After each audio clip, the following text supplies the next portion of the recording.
بسم اللہ الرحمن الرحیم۔ صحابی رسول حضرت ابن عباس رضی اللہ تعالیٰ عنہ فرماتے ہیں، حضور علیہ السلام نے صدقہ فطر مقرر فرمایا تاکہ فضول اور بیہودہ باتوں سے روزوں کی صفائی ہو جائے، نیز مساکین کی خوراک بھی ہو جائے۔ مالدار اپنی مالی حیثیت کے مطابق صدقہ فطر و فدیہ ادا کریں۔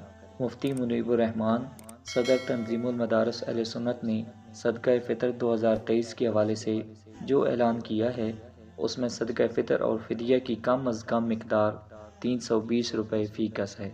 گندم کا 2 کلو آٹا صدقہ فطر فدیہ صوم یومیہ کے حساب سے 320 روپے بنتے ہیں۔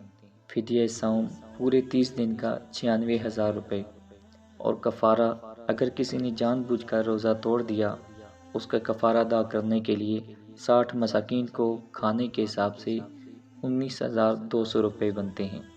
جو 4 کلو کے حساب سے صدقہ فطر و فدیہ صوم 480 روپے، اور فدیہ صوم پورے 30 دن کا 14,400 روپے، اور کفارہ صوم 28,800 روپے۔ کھجور 4 کلو صدقہ فطر و فدیہ صوم 2800 روپے، اور فدیہ صوم پورے 30 دن 84,000 روپے بنتے ہیں، اور کفارہ صوم 1,68,000 روپے۔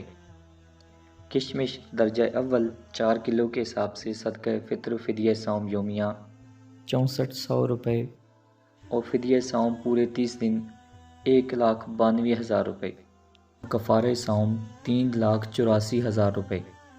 کشمش درجہ دوم 4 کلو صدقہ فطر و فدیہ صوم یومیہ کے حساب سے 4,800 روپے، اور فدیہ صوم پورے 30 دن 1,44,000 روپے، اور کفارہ صوم 2,88,000 روپے بنتے ہیں۔ یہ فطرہ، فدیہ اور کفارات کی کم از کم مقدار ہے۔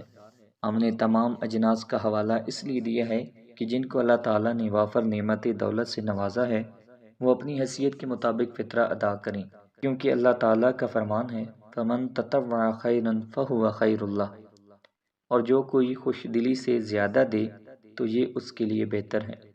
اللہ کریم سے دعا اللہ تعالیٰ ہماری اس مبارک مہینے میں عبادات اور دی ہوئے صدقہ و خیرات قبول فرمائے، آمین۔